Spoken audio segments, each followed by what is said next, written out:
आप सुन रहे हैं ज्ञानशिला। इसमें मीराबाई के उपदेश हैं। बात ऐसी है कि एक बार मीरा के यहाँ एक बड़ा ही दुखी व्यक्ति आया। उसका इकलौता जवान लड़का मर गया था। तो वो तीर्थों में घूमता घामता भ्रमण करता हुआ मीराबाई के पास उनका नाम सुनकर द्वारिका आ गया।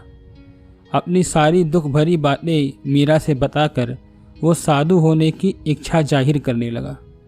तो इस बात पर मीरा ने उसे समझाते हुए कहा कि क्या केवल घर छोड़कर और साधु के वस्त्र पहन लेना या फिर गिरवा कपड़ा रंगवा के उसको पहन के घूमना यही आपकी सांसारिक दुख का समाधान है? तो इस पर उस आदमी ने कहा कि मैं बड़ा ही दुखी हो गया हूँ। मेरे जीवन में दोबारा ऐसा दुख ना आए, ये मैं चाहता हूँ। इस पर मीरा ने कहा, सुख और दुख कोई सांसारिक पदार्थ तो है नहीं कि उसे हाथ से उठाकर तुमको कोई दे दे, या फिर कोई शत्रु की सेना की तरह भी नहीं है कि तुम उससे दौड़ करके बच जाओ। तुम्हारा मतलब यह है कि लड़के की मौत ने तुम्हें जो मानसिक कष्ट दिया है वो तुम्हें फिर से ना हो। तो इस पर वो आदमी ने कहा, जी भाई, बिल्कुल मैं ऐसा ही चाहता हूँ। फिर मीरा ने आगे कहना आरंभ रखा। मीरा बोली कि इन सारी बातों का यही निचोड़ है कि तुम्हें लड़के की मौत से जो मानसिक दुख है वो तुमको फिर से ना हो। पुत्र प्रिय है, इसी के कारण उसके जिंदा रहने से सुख होता है और मरने से दुख होता है। यही बात है ना? ऐसा होने का कारण है तुम्हारा मोह। मेरा बेटा है, आगे जाकर बूढ़े होने पर मेरा सहारा बनेगा। मेरे लड़के की पत्नियाँ होगी, वो संभाल करेंगी, नाती पोते होंगे और मेरा वंश आगे बढ़ेगा। उसके बाद जब मैं मर जाऊंगा तो मेरा सारा क्रियाकर्म करेगा। और वो व्यक्ति वहाँ पर बैठा हुआ हाँ में सिर हिला दिया। फिर आगे मीरा ने कहा कि जरा विचार तो करो, ये सारे मनोरथ कामनाएं खुद के ही लिए तो तुम्हारी थीं। खुद आराम सुख चैन की कामनाएं, उन सारी कामनाओं में यदि अड़चन आते ही दुख क्रोध और भी ना जाने क्या क्या आ धमकते हैं।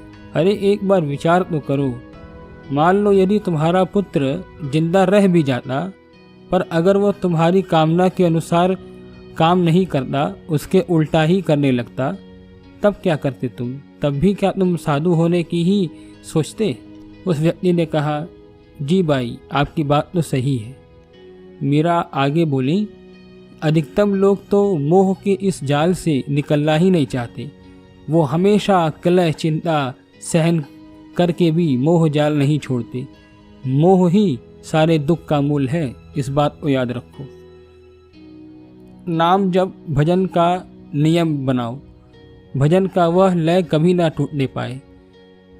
अपना मालिक भगवान श्री कृष्ण को बना लो, लेकिन इतने के बाद भी अपनी जिह्वा को आराम मत करने दो। जरूरी काम को छोड़ के बाकी समय को नाम जप में लगाओ। सत्संग सुनने के लिए जरूर जाओ। जहाँ तुमको पसंद आए वहाँ जाके महापुरुषों की बातों को जरूर सुनो, और उनकी बातों को ध्यानपूर्वक सुनोगे तो मन में धीरज बनेगा। उसके बाद उनकी बात का सारा असर भी होगा। फिर वहाँ पर धीरे धीरे रस आने लगेगा, और फिर जिसका नाम लेते हो वह आकर तुम्हारे अंदर यानी तुम्हारे हृदय में विराजमान हो जाएगा। जैसे जैसे भक्ति बढ़ेगी हृदय बह जाएगा, और नामी हृदय से निकल के आँख के आगे नाचने लगेगा। उसी समय वहाँ एक सत्संगी बैठा हुआ था मीराबाई के पास। उसने बोला कि आप कह रही हैं कि घर में ही रह कर के भजन करना अच्छा है, तो आपने क्यों घर छोड़ा?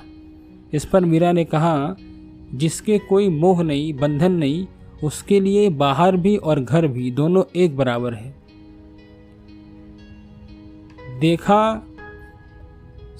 देखो सार बात यह है कि बिना वास्तविक वैराग्य के घर का त्याग कभी नहीं करना चाहिए। इतने इबाद से वहाँ पर बैठा एक और सत्संगी ने कहा कि मीराबाई, नाम जप में भजन में मन नहीं लगता और वो इधर उधर भागते रहता है, तो ऐसे में क्या ये नाम जप करना लाभकारी होगा भला? इस पर मीरा ने कहा, भजन का मतलब है किसी भी तरह भगवत कार्य होता रहे, किसी भी तरह से होता रहे।